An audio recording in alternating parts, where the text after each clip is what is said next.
ಜೋರಾದ ಚಪ್ಪಾಳೆಗಳಲ್ಲಿ ಅನ್ನಗೋಸ್ಕರ.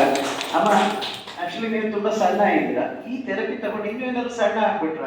Sir diet ಇಲ್ಲ sir, ಆರಾಮಾಗಿ ಸ್ಟ್ರೆಂತ್ ಬಂದಿದೆ. ಬಂದಿದೆ, ಆರಾಮಾಗಿ ಕೆಲಸ ಮಾಡ್ತಾ ಇದ್ದೀನಿ, ಏನು ತೊಂದರೆ ಇಲ್ಲ. ಈ ಕೈ ಫಸ್ಟ್ ಎಷ್ಟು ಬರ್ತಾ ಇತ್ತು ನಿಮ್ಗೆ? ಇಷ್ಟು ಹೋಗ್ತಿರ್ಲಿಲ್ಲ, ಇಷ್ಟು ಹೋಗ್ತಿಲ್ಲ. ನೀವು ಫುಲ್ಲು ಅಮ್ಮ ಕೈ ಎತ್ತುತ್ತಾ ಇದ್ದಾರೆ. ಜೋರಾದ ಚಪ್ಪಾಳೆ ಬಗ್ಗೆ ಅವ್ರಿಗೋಸ್ಕರ.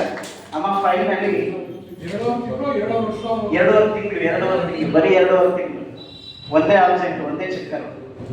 ಅಮ್ಮ ಫೈನಲಿ ಇಲ್ಲಿ ಯಾರಾದ್ರೂ ನಿಮ್ಗೆ ಮ್ಯಾಟ್ ತಗೊಳ್ಳಿ, ಹಣ ಕೊಡಿ, ಈ ತರ ಏನಾದ್ರು ಹೇಳಿದ್ರ? ಇಲ್ಲ ಸರ್, ಏನೂ ಹೇಳಿಲ್ಲ. ನಾನು ಸರ್ಗೆ ಫೋನ್ ಮಾಡಿ ಕೇಳಿದಾಗ ಬನ್ನಿ ನಾವಿದ್ದೀವಿ, ನಮ್ಮ ಸೇವೆ ಮಾಡೋಕ್ಕೆ ನೀವು ಅವಕಾಶ ಮಾಡಿಕೊಟ್ಟಿದ್ರೆ ತುಂಬ ಥ್ಯಾಂಕ್ಸ್ ಅಂತ ನನಗೆ ಹೇಳಿದ್ರು ಸರ್. ನನಗೆ ಫೋನ್ ಮಾಡ್ತಾರೆ, ಸರ್ ಈಗ ಬಂದ್ರೆ ಏನೋ ಮ್ಯಾಟ್ ಗಿಟ್ ತಗೋಬೇಕಾ, ದುಡ್ಡು ಖರ್ಚು ಮಾಡ್ಬೇಕಂತ ಎಲ್ಲ ಬೇಡ, ನೀವು ಬಡವ್ರು ಅಂತೀರಾ, ರೆಗ್ಯುಲರ್ ಆಗಿ ಬನ್ನಿ, ಲೈಫ್ ಟೈಮ್ ಬನ್ನಿ, ಅದರಲ್ಲೂ ನಿಮ್ಗಿರೋ ಸಮಸ್ಯೆ ತುಂಬಾ ವಿಚಿತ್ರ ಸಮಸ್ಯೆ, ನಾವು ಖಂಡಿತ ಗುಣ ಮಾಡ್ಕೊಡ್ತೀವಿ, ನೀವು 100% ಬನ್ನಿ ಅಂತ ನಾನು ಮೈಸೂರಿದಾಗ ಫೋನ್ ಮಾಡಿದ್ರಮ್ಮ. ಈಗ ಧೈರ್ಯ ಹೇಳಾಯ್ತು, ಬಂದಾಗಲೆಲ್ಲ ಒಂದೊಂದ್ಸರಿ ಸಿಗ್ತಾ ಇರ್ತಾರೆ, ನಾನು ಸ್ಟಾಫ್ ಹತ್ರ ಫೀಡ್ಬ್ಯಾಕ್ ಕೇಳ್ತಾ ಇರ್ತೀನಿ.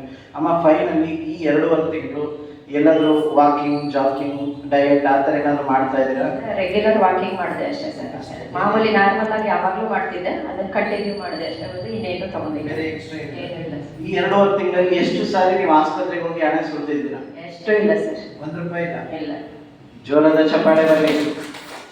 ಅಮ್ಮ ಇಲ್ಲಿ ಬಂದ್ಮೇಲೆ ಊಟ ತಿಂಡಿ ಹೆಂಗ್ ಸೇರ್ತಾ ಇದೆ, ನಿದ್ರೆ ಹೆಂಗ್ ಬರ್ತಾ ಇದೆ?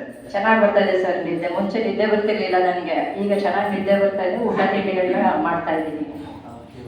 ಸೊ ನಿಮ್ಮನ್ನ ಬಿಫೋರ್ ನೋಡಿರೋರು ಇವಾಗ ನೋಡಿರೋರು ನಿಮ್ಗೆ ಏನಂತಾರೆ ಅವರು?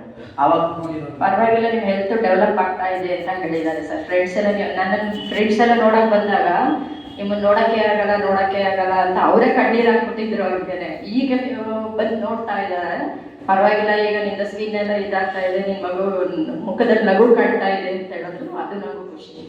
ಓಕೆ, ಈಗ ಒಬ್ಬ ದೊಡ್ಡ ಮಗ 1-3 ಜನ ಹೆಣ್ಮಕ್ಳು ಸಿಕ್ಕಿದ್ರೆ ಎಷ್ಟು ಖುಷಿ ಇದೆ? ತುಂಬಾ ಖುಷಿ ಇದೆ ಸರ್. ನನಗೆ ಫ್ಯಾಮಿಲಿನ ಇರಲಿಲ್ಲ, ಇಲ್ಲಿ ಅದು ಸಿಕ್ಕಿದೆ ನಿಮಗೆ ಅಂತ.